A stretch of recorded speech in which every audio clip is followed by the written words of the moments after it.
So you can see comments. Oh, there we go.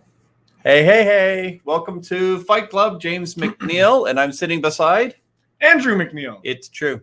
I am known as the real love guru, and he is known as the devil's advocate. I forgot for a second. you hopefully can see on our screen we have a very special guest. It's my bestie. Her name is Kiki. Andrew will do an introduction in a few moments.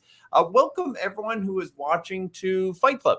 Fight Club is a weekly show every Friday afternoons where Andrew and I get together and we battle. We battle on any topic, hot topics, your topic. Submit the toughest, most unbelievably political hot potato that you can think of, throw it at us, and watch us battle it out. And we're quite civilized. And what we hope happens from the show is that you see humans can actually talk about anything. And dialogue is almost never a bad idea when it's adults doing it. So we're excited about Fight Club. Today's topic is one that Andrew and I considered and ran away from for the last few weeks. It has been in the news, hot topic. I will summarize the topic here in just a couple words, and hopefully I'll get it right. Transgender athletes in the Olympics. We can go from there deep and wide through history and other sports. We can do anything we want with it. But transgender athletes in the Olympics is the provocation for this Fight Club. So now I want Andrew to introduce Kiki, my bestie. Thank you so much for joining us, Kiki. So tell people who Kiki is. Oh, all right, if you insist. Kiki is a lesbian writer, editor, speaker, podcaster, comic, and CEO and founder of BlackHistoryEveryday.com. She is based out of Oakland, California, and is also a wife, mother, and soon-to-be grandmother. She is a proud member of the Guru Leader Mentorship with James McNeil, the Love Guru. Woo, woo. Welcome, Kiki. Thank you. So, I normally just have one name, but I think I'm going to change my last name. I'm going to be Kiki McNeil now.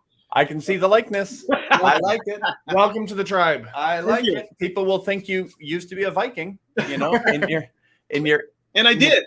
There you go. So Kiki, I'm going to take a shot at introducing the topic and try and create some kind of a framework or a playground for it.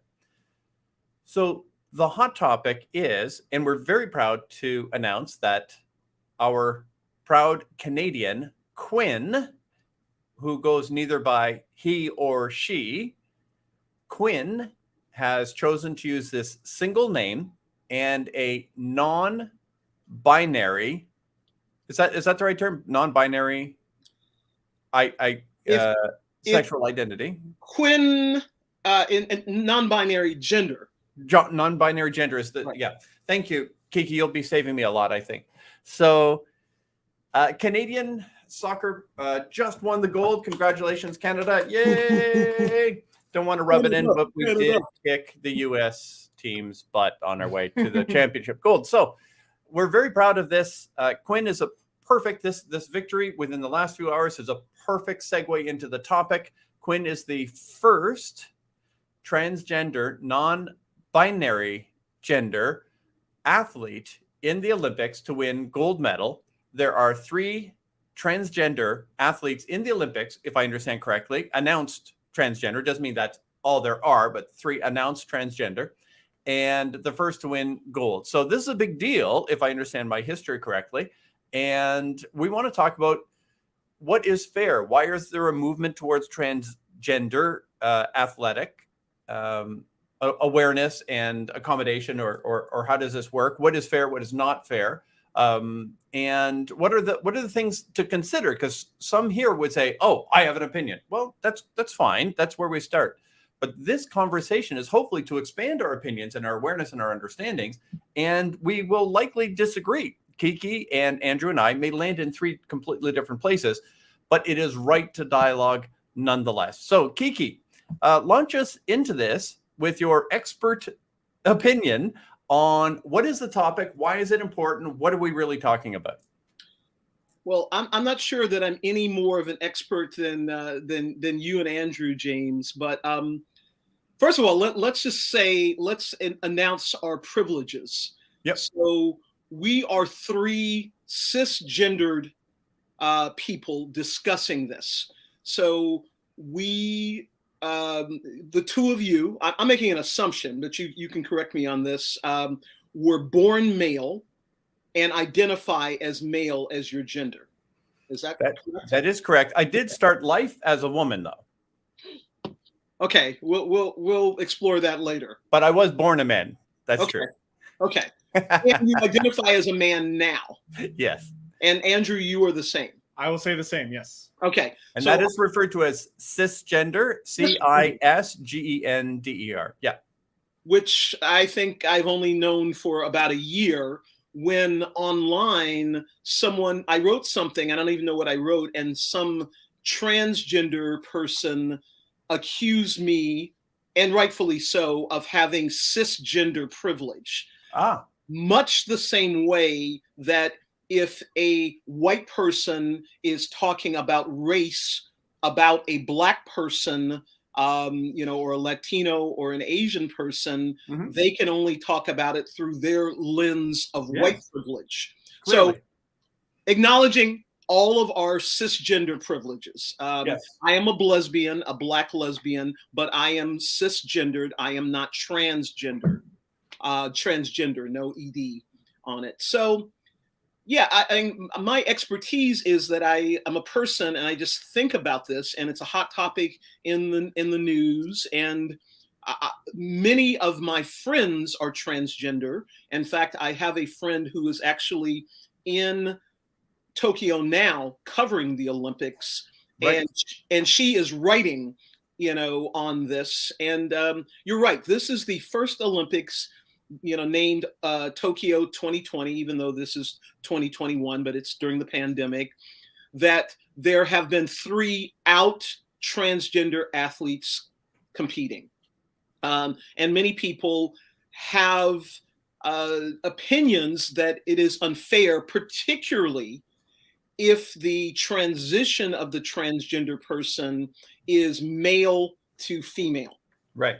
I have not heard complaints about people complaining about the female to male transgender person competing. And I think that is, it has to do with, historically, many people believe that any male athlete is superior to any female athlete.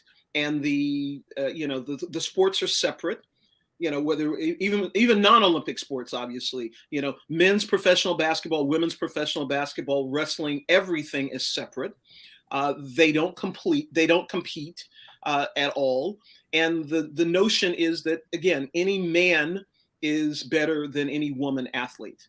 And in fact, I think that it goes deep beyond professional athletes. I go back to when my son was 10 years old and we're playing basketball, and somehow he had the notion that he could beat me just because he was male. And so it's some of an ingrained notion. So that's a landscape that we have, and that if you identify as a transgender woman, but you were born a male, then it is unfair for you to compete in the women's side of sports. Correct. So that's a landscape, and I'll stop there. And I just want to jump in just in case people are like, trans what? So in case there's anyone who is like, I'm having trouble following this conversation. If I'm right in how I understand and I'm speaking it, my perception is transgender is the term given to someone whose physical body is evidently biologically agreed upon to be male or female, but inside of them, their personhood identifies as the opposite. So if I'm in a male body and I say, but I identify myself as a woman, I think I'm a woman, I feel like I'm a woman, I am a woman, I'm just in a man's body. That is what is referred to as transgender. If I said that correctly, Kiki? That is correct. And I think that the perfect example, and since we're talking about Olympic sports, would be Caitlyn Jenner, who was an Olympian as Bruce Jenner, born a male, and then came out and transitioned to being a woman and identifies as a transgender woman. Yep, perfect example. Now, at what age would I'll go with, forgive me for the simplistic term, but in the eyes of those who are sensitive to these things, politically correct, I'll say, when would they say Caitlyn Jenner was a woman? At birth, or at announcement, or at, at a stage where an operation is done, or hormone replacement therapy? Like, at what point was Caitlyn Jenner a woman? From birth, or at some other mark in the timeline? I think Caitlyn Jenner and other transgender advocates would say that she was a woman at birth. Right. Now, Caitlyn didn't come out as transgender until she was in her 60s, I believe. Wow. Didn't come out publicly. I don't know when she came out to herself as transgender.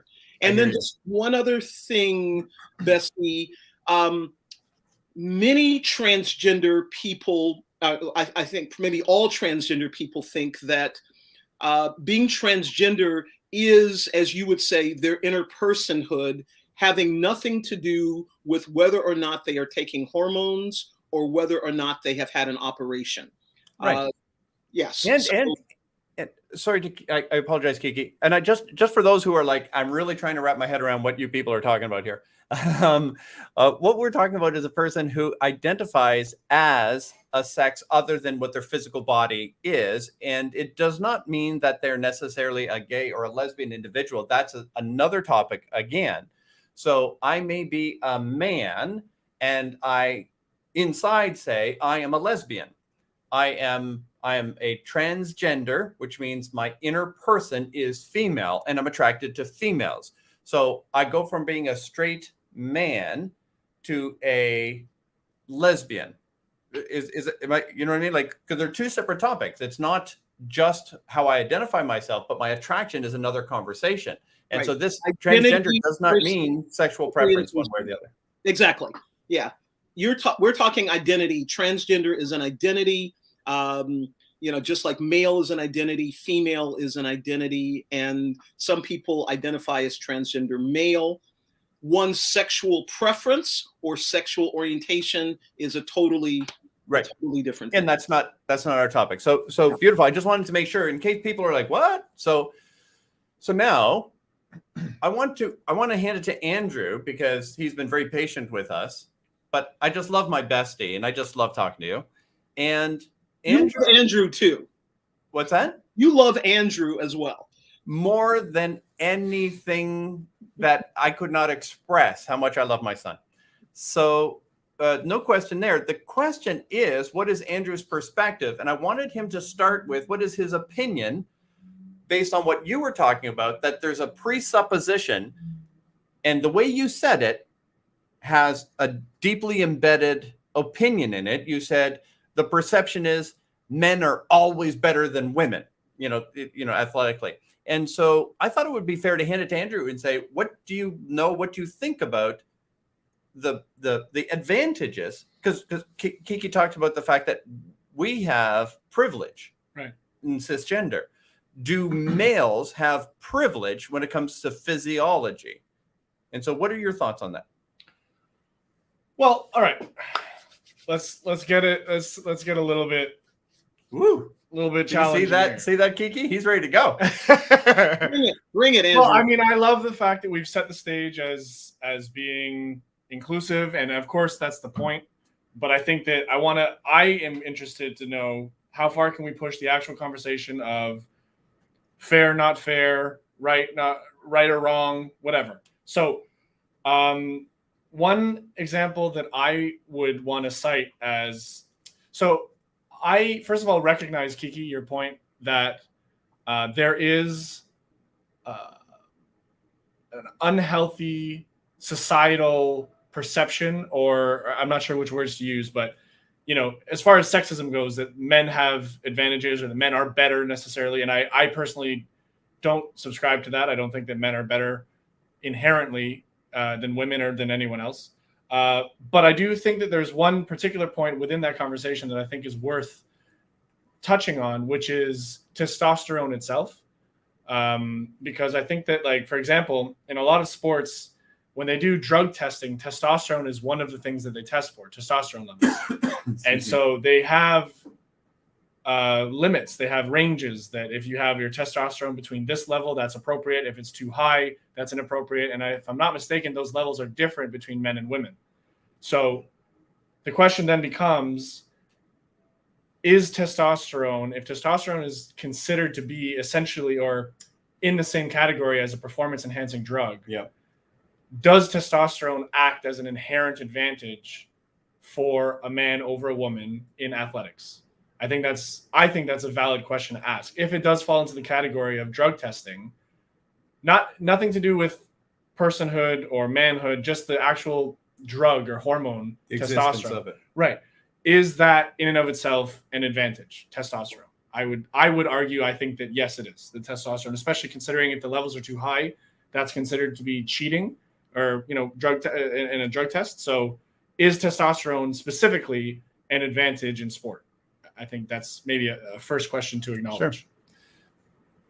What are your thoughts on that, Kiki? If a person with a male body announces themselves as transgender, and they say what is fair is that I, the person inside of me, compete against women because I'm a woman inside, without any hormone therapy, without any genetic reassignment, without making any changes.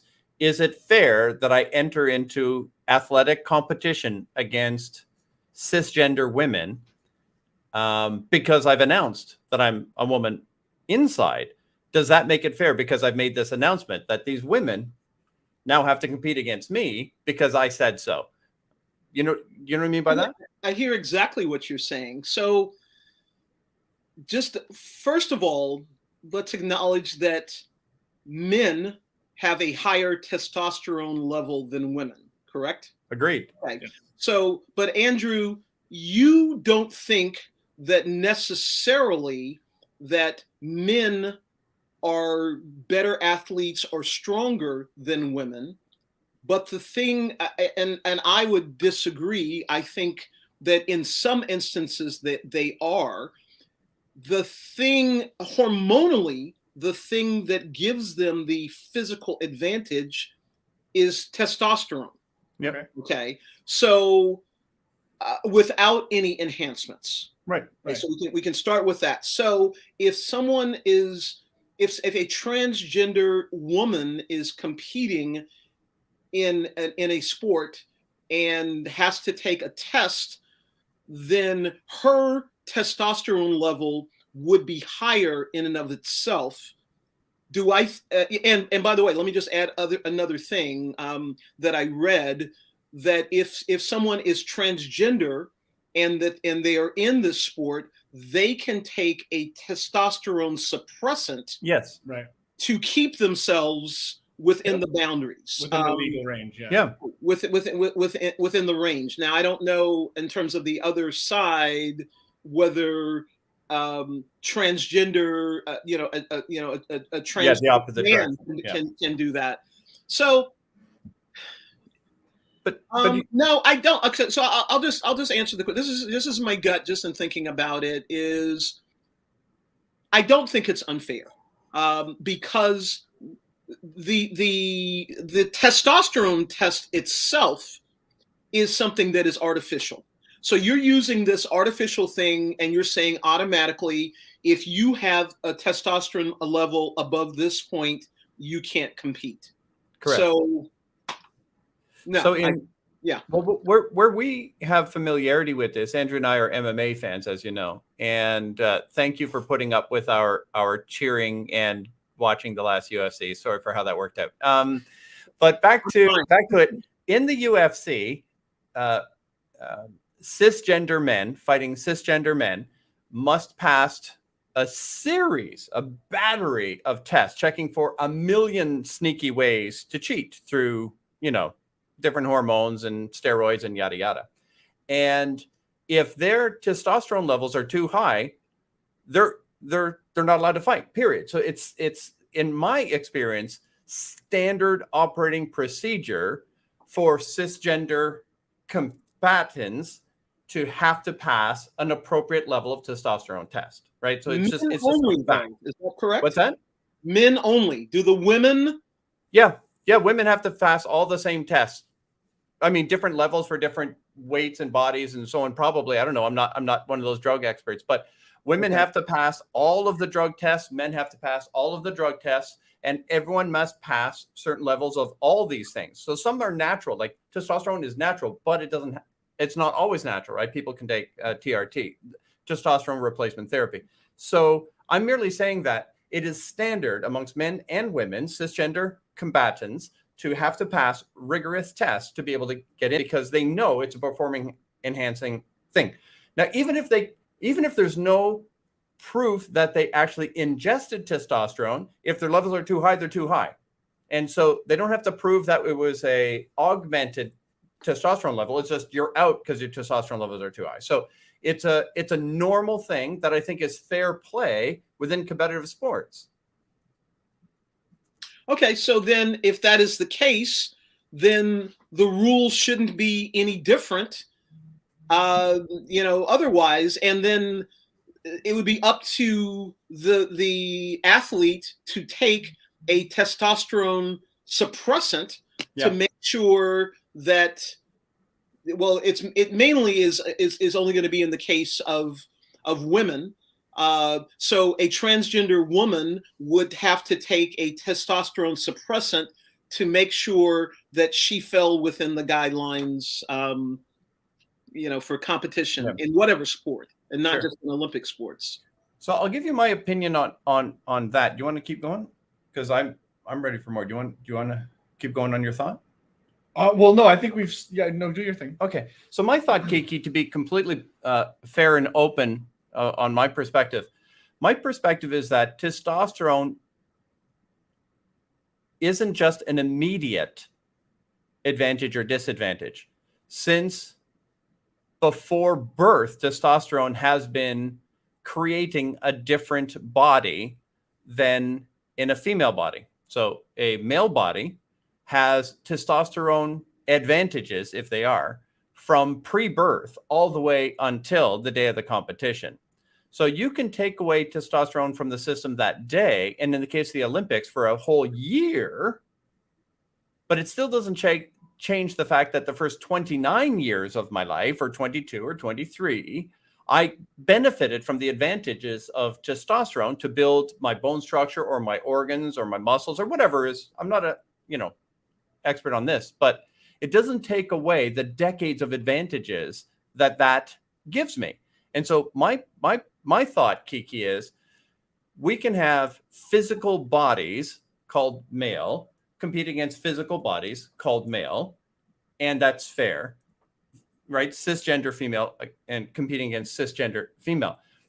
The unfairness that transgender people have experienced will not be resolved by creating an unfair thing against cisgender women. I just don't think creating a new level of unfairness creates, balance of fairness. So I personally am still if you have a man's body, I think it's fair to compete against men.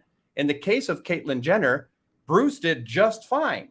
And Bruce did not suffer athletically, apparently, being one of the all-time most successful athletes, by having a female personhood. That physical male body beat every physical male body on earth. And I don't know that he felt that was unfair, or she, at the moment feels that was unfair. That body beat those bodies. And that's where I'm coming from. I'm thinking, is this fair to a cisgender woman competing in someone who's had a testosterone advantage for decades and is now competing? That's where my heart goes, Kiki, just so you know. Okay. And I hear that, but honestly, I haven't heard the cisgender female athletes have any complaints about it. I have heard in the media, and what I have heard and read is people generically saying that this is unfair. And it smacks to most people of a combination of transphobia and sexism. Yeah. So, and then also getting back to Caitlyn Jenner, when Bruce Jenner was in the Olympics, I don't know how Bruce Jenner identified. Bruce Jenner at that time did not identify publicly as transgender, but in listening to you talk now, you would not allow, if Caitlyn Jenner was in athletics, you would not allow Caitlyn Jenner to compete against a cisgendered woman. Well, or you would think that there was an unfair advantage because of the years of and build of testosterone in Caitlyn. You are correct. That is my assessment. The only thing that I would say is not what I'm saying is that I would allow or disallow. I am not schooled enough to have that level of authority to allow or not allow. This is an opinion conversation. Yes. And based on what I know, knowing that I'm not affecting the outcome, I'm being open about what I think and feel. But if I was going to be a person who's going to make a decision, I would know about 1,000,000 times more than I know right now. So I am not, I do not see myself as an authority one way or the other, but I am honest about my thoughts at the moment. And so it's not about me to allowing or not allowing, but I frankly do stand exactly where you perceive I stand. If Caitlyn Jenner wanted to compete against cisgender women, I would say, I don't think that's fair. If Caitlyn Jenner had 60 years of testosterone benefits and competed and beat every man on earth, why would that person now want to pick on women? Like, I just don't see it as fair because of the testosterone benefits for those years. And I believe physiologically there are benefits beyond just what's in the system at the moment, the building of. And so that's where I'm coming from. But this is not an anti-transgender. This is a pro-fairness to cisgender women who are being asked to compete against someone who had a biological advantage for decades. And to your point on are cisgender women complaining, I've heard they are, and I've heard they've been attacked viciously for their political incorrectness and their phobia and so on, rather than just saying this is an athlete who's saying, I don't feel this is fair. And any other time if an athlete says that, we listen to them, we don't attack them. But because of the topic, they're being so ostracized, is what I've been hearing, that they're keeping their mouths shut. And of course, we've talked about, the advantages, right? Like that I've got the privilege. Well, women have not been, front and center of all rights throughout human history, certainly not North American history. And here we go again with something that I feel is like saying you're not even allowed to stand up for yourself. You're not allowed to say what you think. You're not allowed to say what you feel. You're not allowed to say your perspective because it's not politically correct. And I just think that's where I'm coming from, that I don't think they're being as, yay, let's compete against male bodies. I think they're simply politically ostracized if they have anything to say, but yay, come and beat me. Or, you know what I mean? Like, I'm just not sure they're given a fair voice, is my thought. Well, and I hear that. I think it brings up a larger issue that, we started and we kind of danced around, are men superior athletically to women? And we didn't, it's not all men and all women, but I remember at one time taking it away from Olympics to basketball. Yeah. In professional basketball, I remember people, my father and other people, saying that they didn't like to watch women's basketball because women couldn't dunk. And that was the big thing. They wanted a game when they're having the monster dunks and all that sort of stuff. Now, there was a time when no professional woman athlete dunked in the WNBA, but that wasn't because women couldn't dunk. It's just that wasn't the game and they didn't. And then finally someone broke through and now women do dunk in basketball. So we have these separations, the male sports and the female sports. And you and I, James, talked offline about what would happen if we obliterated this. Yeah. And we didn't have the men's 4x100 and the women's 4x100, but we just had a generic category of 4x100 and let everyone compete and obliterate these gender lines. And I don't know enough, I believe you in terms of the science that it's not just about the amount of testosterone that you have in your body day of, Right. or you had a year before the competition. There is this buildup of years and years of testosterone. And yeah, and I believe we ought to be able to have a civil conversation without being called homophobic, transphobic, sexist, or whatever, and really just discuss the facts with our biases and our privileges. Yeah. I think that being said, I think that regardless of whether we think that it's unfair or not, that it would elevate, if we were still going to have the separations, it elevates women, because women then are pushed to do more than what they thought they could do in their narrow categories. They dunk in basketball, they lift more in weights because we're told, oh, we can only lift this amount because you're a woman. A man can lift this more amount. Maybe we could lift more, run faster. I don't know what the differences are in track and field, for example, and or weightlifting, those sorts of things. But in wrestling, just like regular Olympic wrestling, do you both think that disadvantage, that unfairness would apply in wrestling or basketball or a sport like that?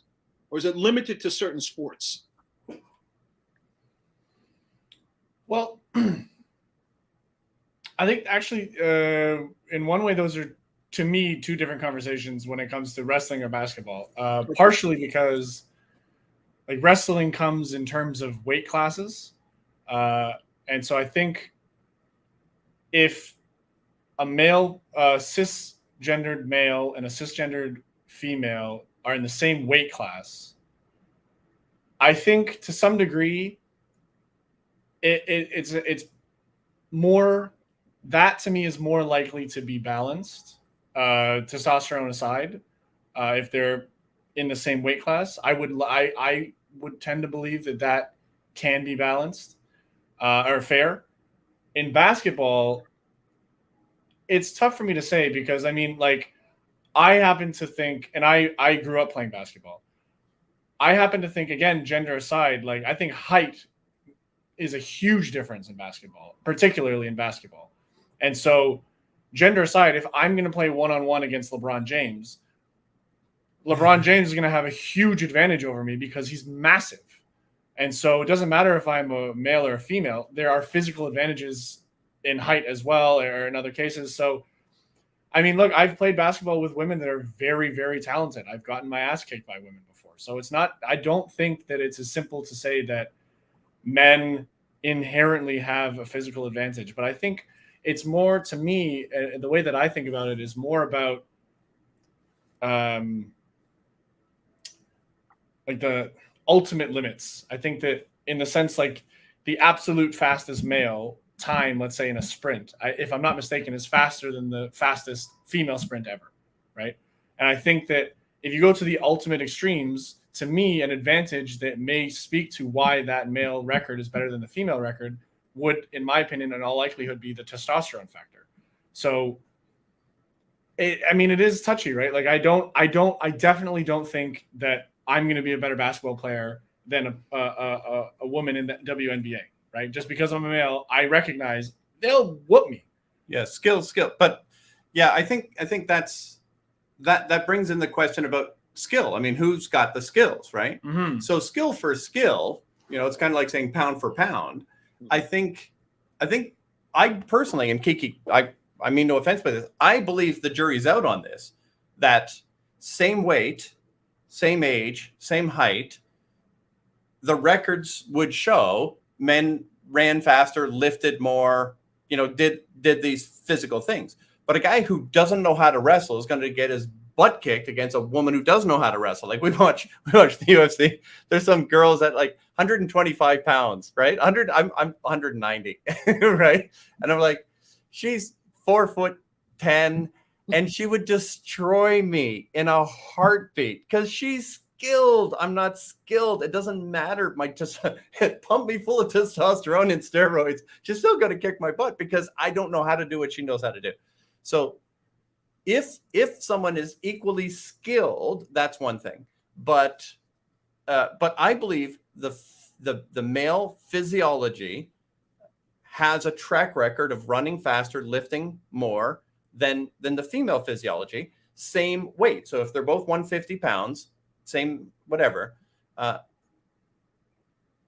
even like if the woman is dramatically better at the skill, of course she's going to whoop his butt. But if they're both equally skilled, the male, I believe, historically evidenced by world records, will outlift and move faster. But I don't think that means better. I just mean it's a physical reality. Okay. But I think it also depends upon the sport.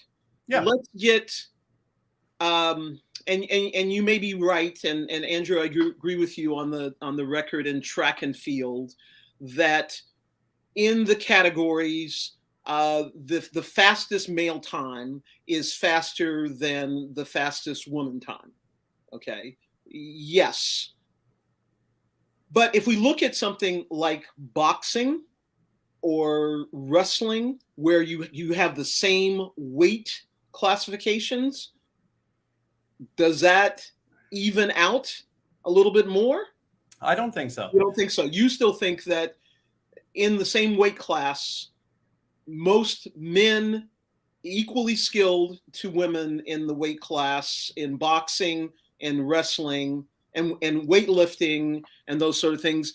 How far? I guess how far does this go? I mean, I don't know the records in like the hammer throw, shot put. Yeah, I think it's consistent. I don't know the margin percentage, but I think it's consistent across there. Now there is, for an example, a transgender woman who entered into mixed martial arts, had a couple of fights, and I'll just say, really dominated. And because it's fighting, I'm allowed to say beat up, the competition. And then came out and announced, by the way, my body is male. Mm-hmm. And this wasn't in the UFC. It was one of these small little UFC they have doctors that check stuff. They would have known. But in this case, that person then came out and some woman said, come here and fight me. And they beat the crap out of him. I'm sorry, her, right? But male body, transgender female. And so the lack of skill wasn't enough once this person started moving up the skill levels. Right. But when they were competing against people with the same skill, it didn't seem fair. And the idea, for me anyways, that someone could take advantage of this, and it's just, I have a problem with the unfairness to the cisgender female who has mastered a discipline with her life and becomes the best cisgender woman in the world, only to have the game changed on her, and you're not allowed to say anything. That's politically incorrect. That means you're sexist, or you're there's something wrong with you if you're not happy about this. I just feel really awkward about that. I think we're allowed to say something. Yes, there is going to be criticism, and we have to acknowledge our privilege and that this is a new discussion. Yes. And let's also just say, like, getting back to Caitlin, Caitlin may have been transgender during the Olympics, competing, but was competing in the male sports world. Yeah. You wouldn't think that was unfair. But it's a male body competing against male bodies. I think that's exactly fair. Right. So I guess here's the thing, and I get what you're saying, and I understand what you're saying, but my not uncomfortableness, but where I don't know how to land on this is, I believe people should be able to identify how they want to identify. Amen. And I think 100%. That, Caitlin, even though Caitlin's not my favorite person, but Caitlin was in the closet in terms of being transgender for some time. Yeah. And I don't know how long. And that is not a good state, athletics aside, for anyone to be in. But then I don't know what to do now. And you were asking about, when people come out now. I mean, there have been transgender people forever. We just Yes. did not use that term. And when I was coming up, that term wasn't used as well. And people didn't know what to say. People had trouble enough, and still do have trouble enough, coming out as lesbian, gay, bisexual, and then the transgender thing was a whole nother element. Now it's 2021. My son, who is 17, has had someone who was an out transgender person, I don't know, male or female, in his class since he was 11 years old. I didn't have that. Right. So, and I don't think that either of you had that either. I did not. So I don't know how to handle, Right. how to handle that, except to what I don't want to happen is for people not coming out of the closet in whatever Sure. the thing is. So, I would say, even so, you're saying even with the testosterone suppressant, there still is an advantage. I think so. And I accept that, but I don't know what to do with that. I mean, I don't know whether Well, going to your classification conversation, I'm 100% convinced there are cisgender female athletes who would genuinely say from the bottom of their heart, bring it on. Bring on your transgender women. I'm going to kick their butts, and then go ahead and throw some men into the pool, and I'll spank them too, because I'm the greatest. And it doesn't matter what plumbing you bring into the competition against me, or psychology that you bring in. I will beat all. Well, I celebrate that as well. And I think that individual should have the right to compete. If you were to say in the Olympics, there's men's, there's women's, and there's non-binary, and everyone's allowed to jump into non-binary pool if they wish. Well, then that's free will. But to say a cisgender woman is not allowed a vote as we put a male body in to compete with her, I just think if we want rights for all, let's create a safe enough playground for those who choose that realm of competition. And if there was a third category, I think you'd have takers from every angle, and people could enjoy that competition. Maybe that's the solution, having the third category. Because first of all, it's not the athletes that are making up the rules. Right. It's the committees. It's the International Olympic Committee and all the other ruling bodies. And these people aren't familiar with this transgender thing is newer to them than it is to us. So I think that if we're looking for a solution, the solution, if we're going to have these categories, the solution is to have, 3 categories. Sure. A male category, female category, and a non-binary category. Yeah. Even if one does not identify as non-binary, but you choose not to opt into either category. Yeah. And I think that's cool. And then just like the way sports are right now, to have, proper anti-doping testing for each category, and you have to meet the parameters. But within that category, there's a lot more room for freedom and free will to choose to compete in that category. Sorry, I've dominated. You want to? I agree.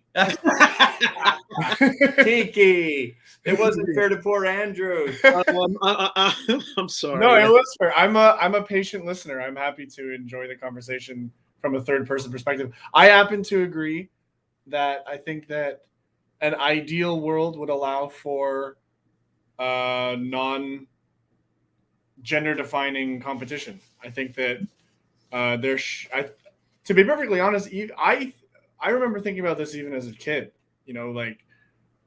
why couldn't there have been an option for people to opt out of competing exclusively with their own gender, and depending on the sport. Yeah. And maybe now not depending on the sport, but I think that in some regards, competition is competition. So if people have the option to say, I want to compete against anyone and everyone, I think that that's an option that people should be able to have.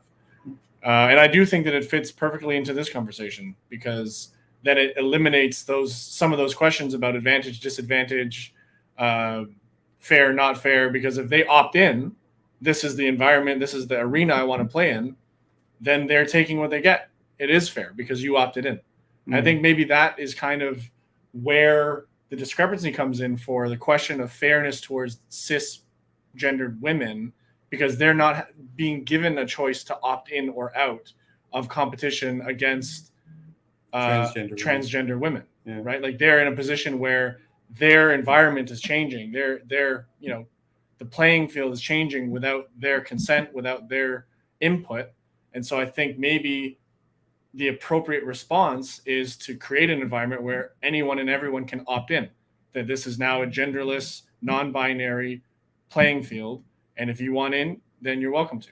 Yeah. I think that that's the most fair. I'll give people the opportunity to opt in to competing against anyone and everyone. I think that that's the fairest thing we can do. I would, off the top of my head, I think that's the fairest option I can see. Yeah.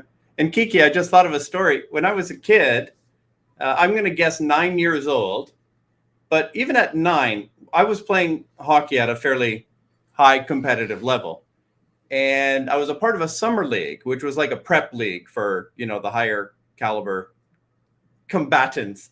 And shock of shocks, they announced, here's your new teammate. And this beautiful young lady walks in, long blonde hair. And I thought, where's she going to change? That's all I asked. Where's she? I was 9, but I'm like, where's she going to change? And they're like, she's changing in another room. And all I remember is she was a great teammate. Like, I don't remember any other baggage in that story other than she had long blonde hair and you could see it coming out of her helmet. You didn't forget that it was a woman on the ice. No guys had long blonde hair when I was 9 on my team. But there was nothing else to it. She changed in a different room. I don't remember her being treated any different. I don't remember anything going on that was outside of, she's a player on our team. She's great.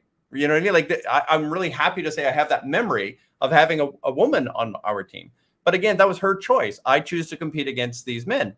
And she was welcomed in. I mean, maybe that woman would tell a different story. I don't know. But from my perspective, it was cool. And she was great. Well, when I was growing up and playing basketball, we had girls teams and we had boys teams. Yeah. And the athletics, this was before Title IX, and the male sports, the boys sports got more money, they got more attention, they got better uniforms. The history of women's athletics is that it's a second class sport, throughout, and even in terms of professional sports, in terms of growing. But here's my question. I don't know whether either of you know this. Of the transgender athletes in this Olympics, how did the transgender women fare? Did any transgender woman take gold? No, only Quinn on the Canadian soccer team. The other two are, one was I'm sorry? That was a team sport, correct? Yeah. Soccer. Okay. There's a weightlifter, and that transgender Laurel Hubbard from New Zealand, and Laurel didn't do that well. Okay, didn't get a medal. And then there's another one in shooting or cyclist, and did not medal. I believe the only transgender medal thus far is our Canadian gold medal. Just saying. For the gold.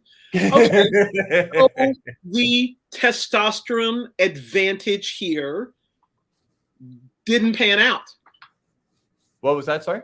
The testosterone advantage in this instance didn't pair out. So maybe we should let the chips fall where they may. Well, they're going to, because no one's going to ask Kiki, James, and Andrew what to do, right? So they're going to chip. They're going to fall as they may. But let's not kid ourselves. Skill matters. And I think the other thing to keep in mind is people will do things that we cannot imagine. So I believe it's quite possible for a completely straight macho guy to decide, I will fare better against women. I will announce that I'm a woman inside. I believe that's quite possible. We've had cheating in many categories of sports. And I just don't think that it's as easy as they said so and now it's cool. I think a lot more thinking will need to go into this before we land somewhere that there can be more global peace. And I definitely want to remember not just the rights of the transgender women, but the cisgender women in this conversation. I think if they're told to shut up and put up and whatever, I think that's just moving backwards on women's rights. It just rings of things of the past in different contexts. And I just think we need to think about everybody, not just one people group. But if we want fair is going to take a lot more thought before we land at it. I agree. And you and I talked about that offline, and I said, "You're nuts. No man would ever do that." And then I retracted it because I gave you the example that many will know of Rachel Dolezal, who was a white woman who said that she was Black. So I agree that it could happen, although I don't think that should be the dispositive case. I think you're right. We still have a lot of things to think about in fairness towards everyone. Yeah. The transgender athlete, the cisgender athlete, and acknowledging our privileges and our isms as well. Yeah. So for my part, my conclusion is love is the answer, no matter what the question is. Let's find the loving response for all. And that's going to take some thinking. And I'm willing to participate. So I have to do my athlete from Gwenberry. I don't know how she fared. Hammer throw Olympics, but I have to check her out. Yes. And I'm just back in black. That's all I got. Well, you already said that you were a lesbian, so now you're a lesbian. Like me. You two really are family. Shall I say something to my wife? Honey, I had a thing for James McNeil. Now I'm finding the lesbian.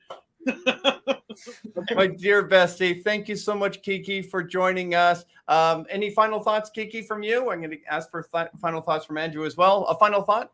I love our conversation. I love that we acknowledged our privileges, and I love that we don't have a solution, but we came up with things that could make it more inclusive. And I love, and that we're talking about love. Amen. Thank you, Kiki. I'll echo that. I think that anyone having this conversation, I think the point should be aiming at love, aiming at inclusiveness, aiming at fair for all, not just fair for them or fair for them. I think that as long as we keep everyone in mind and we continue to listen to each other, I think that is the key. I think that's the key to any difficult conversation, is continue to listen and continue to think about the whole picture and love. And I think we'll societally continue to work towards the best balance we can find. So I love it. I think we did a reasonably good job with, from our perspective of privilege and not being, necessarily involved or being a part of this. But I think we did a reasonably good job to keep open minds and have a healthy dialogue. So yeah, I appreciate that. And for me, my closing thought, I think would have to say, to go back to the best answer we can come up with is love. But the answer we will never come up with is fair, because I don't believe fair is a reasonable expectation in this time-space continuum. Nothing has ever been fair. Nothing ever will be fair. And the cry of unfairness can be a universal cry from different angles. And so I think fair is a kind of a dangerous word. But just like life balance, it's unattainable but essential to continue the quest towards it. So although we may not ever be able to achieve a universal state of fair, I think it's nonetheless a priority to move in that direction with love and wisdom. And I really appreciate your grace with me, Kiki, and with us, and taking the time. Thank you, Andrew, for bringing these perspectives. I know there's not in a million years would I have the guts to have this conversation if I didn't have you two helping me to hopefully be respectful and mindful and accurate. So thank you so much. Another episode of Fight Club is now concluded. Everyone watching, thank you for joining us. Please let us know what you want us to tackle, because apparently we're fearless. Love, joy, and peace. Oops, wrong hand. There it is.